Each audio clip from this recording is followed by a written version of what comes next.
أعوذ بالله من الشيطان الرجيم بسم الله الرحمن الرحيم Assalamualaikum warahmatullahi wabarakatuh. Alhamdulillah. Wassalatu wassalamu ala rasulillah. Segala puji dan puja kehadirat Allah subhanahu wa ta'ala. Juga salawat dan taslim kepada Nabi besar Muhammad sallallahu wa ala alihi wa sahbihi wasallam. Saudaraku seiman, selamat ketemu dengan saya di sebuah alam yang akan kita bahas, yaitu alam kedermawanan. Islam memerintahkan setiap individunya untuk dermawan. Bahkan puncak daripada kedermawanan dikenal dengan istilah ithar atau mendahulukan orang lain. Allah subhanahu wa ta'ala memuji orang-orang Ansar di Madinah dalam surah Al-Hashr, wa yu'thiruna ala anfusihim walau kana bihim khasasa. Dan mereka mengithar diri mereka, maksudnya mendahulukan kebutuhan orang lain, memberikan orang lebih dulu ya, apa yang dibutuhkan, kemudian baru dia penuhi kebutuhan dia, walaupun mereka sebenarnya membutuhkan itu. Pada saat saudara-saudara mereka dari Muhajirin datang dari Mekah, Islam punya konsep sendiri, saudaraku seiman, yaitu pangkal kaya adalah sedekah. Pangkal kesuksesan, kebahagiaan, ketentraman jiwa justru dengan berbagi. Target setiap muslim pada saat dia melihat saudaranya, maka pahala apa yang akan saya dapatkan dari dia. Tapi bukan manfaat apa yang akan saya dapatkan. Dia berusaha agar mengejar pahala, ridho Allah dari saudaranya. Selalu dalam konsep hidupnya, pangkal kaya saya, Tuhan saya Allah akan memberikan kalau saya memberi. Karena Nabi SAW sudah bersabda dalam sebuah hadis riwayat Bukhari, Allah subhanahu wa ta'ala berfirman, ya ibna Adam, unfik alaik.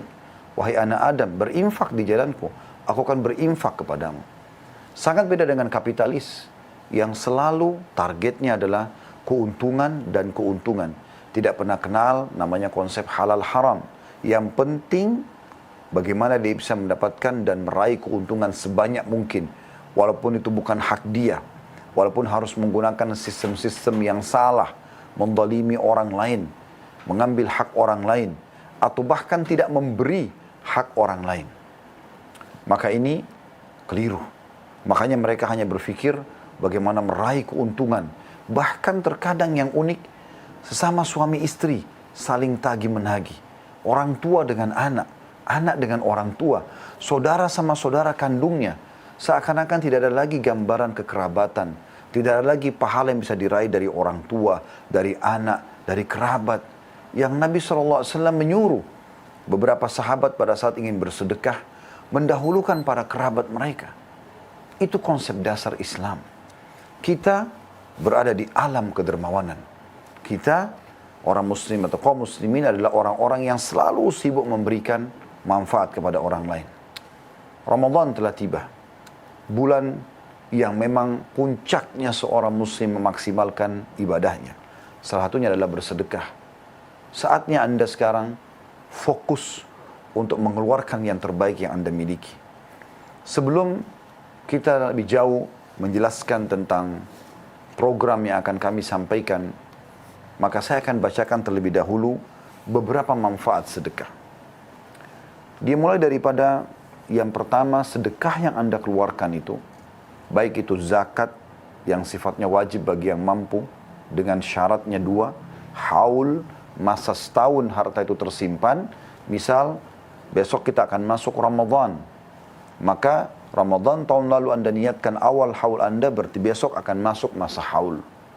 Dan yang kedua nisab, kadar minimal harta yang tersimpan, yaitu 85 gram emas. Yang tidak kena zakat, apa yang Anda gunakan dalam kebutuhan sehari-hari, dari mobil, dari rumah, pakaian, dan seterusnya. Tapi yang Anda investasikan dan Anda tabung, itu akan ada zakatnya. Fungsinya mensucikan harta. Dan ada sedekah yang sifatnya sunnah. Dan dia, tujuan utamanya adalah bagaimana memperbanyak harta. Sementara zakat mensucikan harta. Dan di sini, pada saat Anda mengeluarkan sedekah, sifatnya tidak menunggu haul 1 tahun seperti zakat, Juga tidak harus ada kadar minimal 85 gram emas. Dan juga tidak ada persentase yang 2,5%. Anda boleh keluarkan sampai 100%. Tujuannya memperbanyak harta. Tapi secara umum kalau digabungkan, Allah sebutkan tentang zakat dan sedekah juga dalam firman-Nya di dalam surah At-Taubah ayat 103. A'udzu billahi minasyaitonir rajim. Khudh min amwalihim shadaqatan tutahhiruhum wa tuzakkihim biha wa shalli 'alaihim. Inna salataka sakanul lahum wallahu sami'un 'alim. Ambillah zakat dan sedekah dari sebagian harta mereka yang dengan zakat itu kamu membersihkan dan mensucikan mereka dan berdoalah untuk mereka. Hai Muhammad, sesungguhnya doamu itu menjadi ketentraman jiwa bagi mereka dan Allah Maha mendengar lagi Maha mengetahui. Jadi zakat pensucian harta. Sementara tentang sedekah, Nabi alaihi salatu wassalam bersabda, kalau tiba pada pagi hari, Allah subhanahu wa ta'ala menurunkan 2 malaikat. Yang 2 malaikat ini tujuannya mendoakan, yang satu mendoakan rezeki yang luas bagi orang yang bersedekah, dan yang satu mendoakan kehancuran justru bagi orang-orang yang pelit. Dalam sabdanya Nabi SAW bersabda dalam hadis riwayat Muslim, "Ma min yaumin yusbihul ibadu fihi", tidak ada hari-hari di mana setiap hamba tiba di pagi harinya, illa wa malakani yanzilan, kecuali pada hari itu ada 2 malaikat yang turun dari langit maksudnya. Fayaqul ahaduhuma, maka salah satu dari malaikat itu berkata, Allahumma a'ti mumfikan khalafa, ya Allah berikanlah ganti rezeki yang luas bagi orang yang bersedekah. Wa yaqulul akhar, dan yang satu lagi berkata, Allahumma a'ti mumsikan talafa, ya Allah berikanlah kebinasaan kepada orang yang kikir. Imam Nawawi rahimahullah berkata tentang hadis ini, para ulama berkata, infak tersebut adalah dalam ketaatan, akhlak-akhlak yang terpuji untuk keluarga dan tamu, sedekah-sedekah dan sebagainya yang tidak tercela dan tidak berlebihan. Sedangkan menahan dari infak yang tercela adalah menahan dari hal-hal tersebut. Saudaraku seiman, selain daripada dia memang mensucikan diri kita, juga sedekah itu menghindarkan seseorang dari mara bahaya.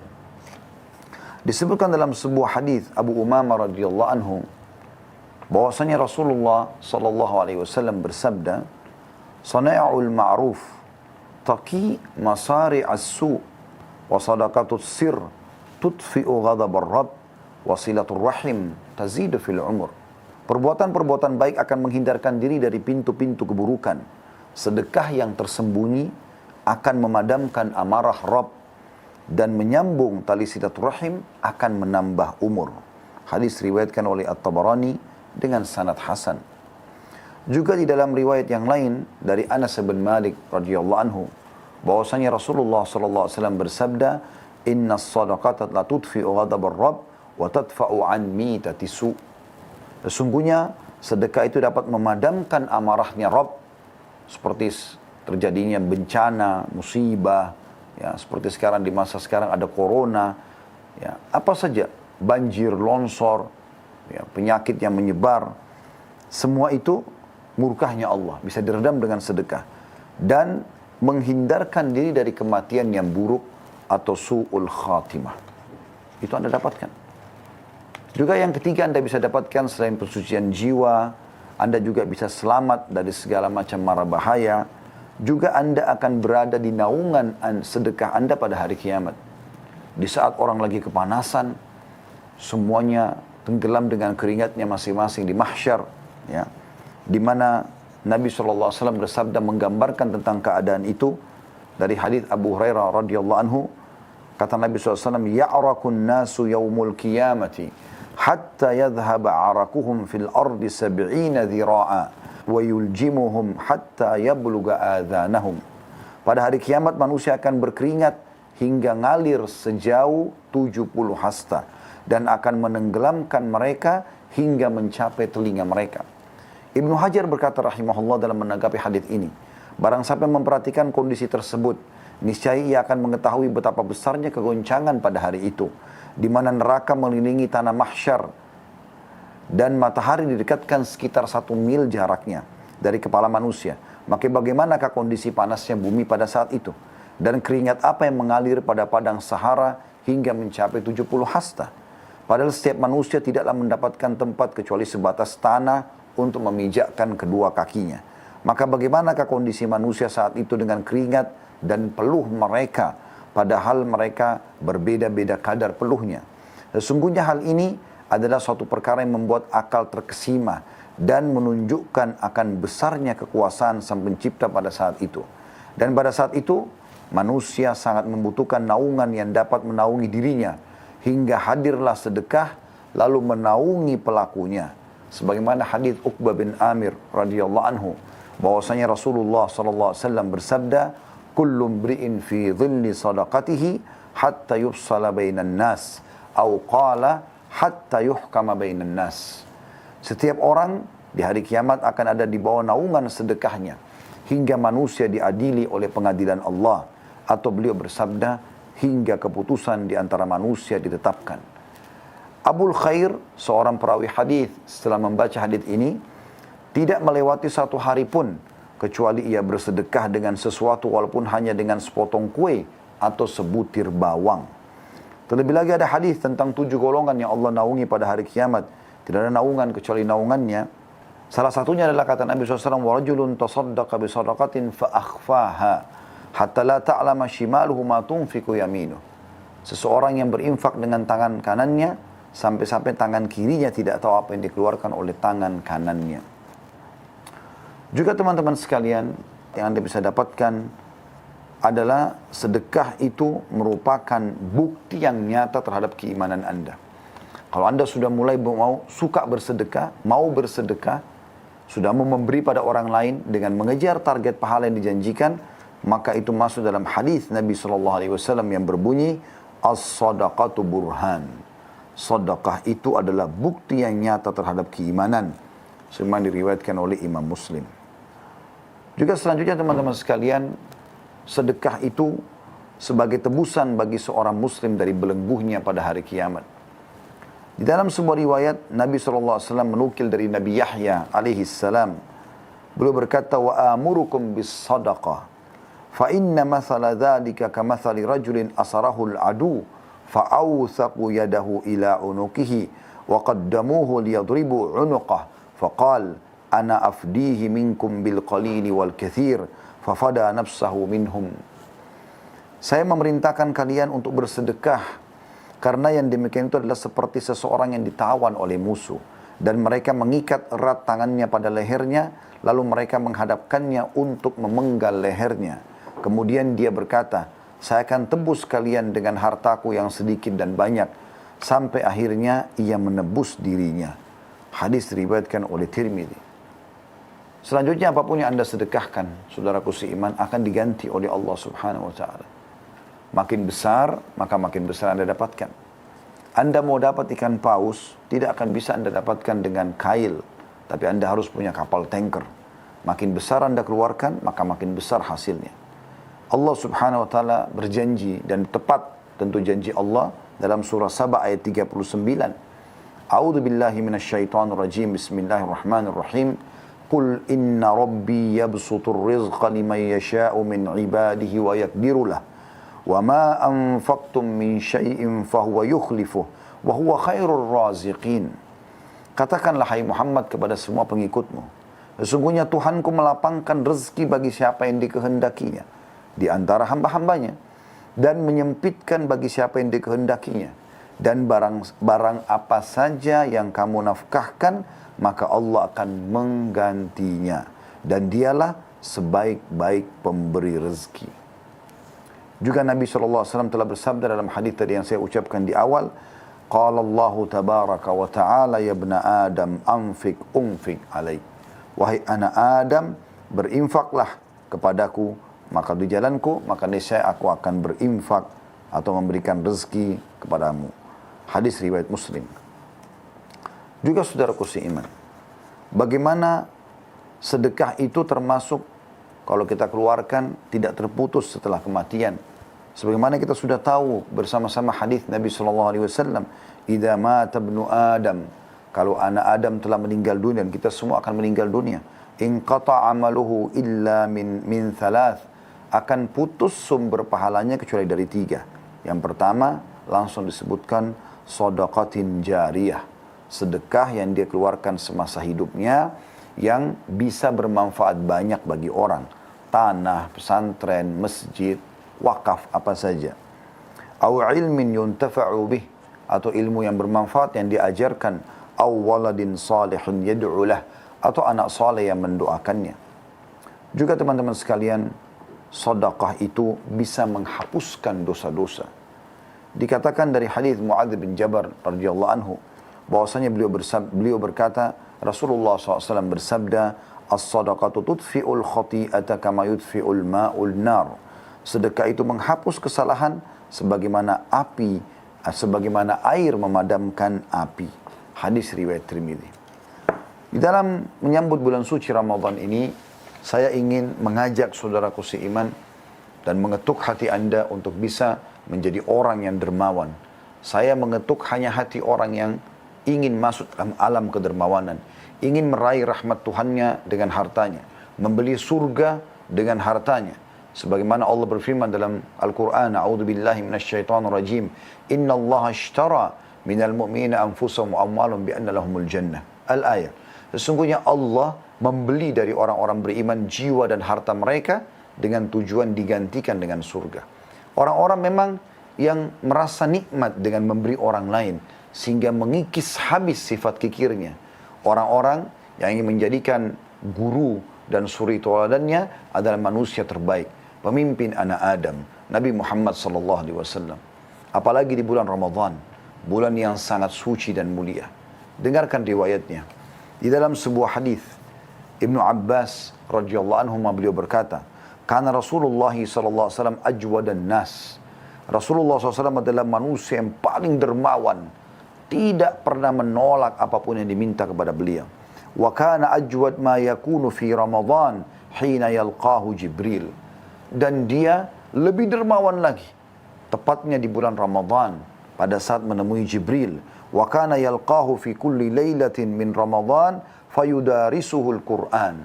Dan Jibril menemui Nabi SAW setiap malam dari malam-malam Ramadan untuk mengajarkan Al-Quran kepadanya.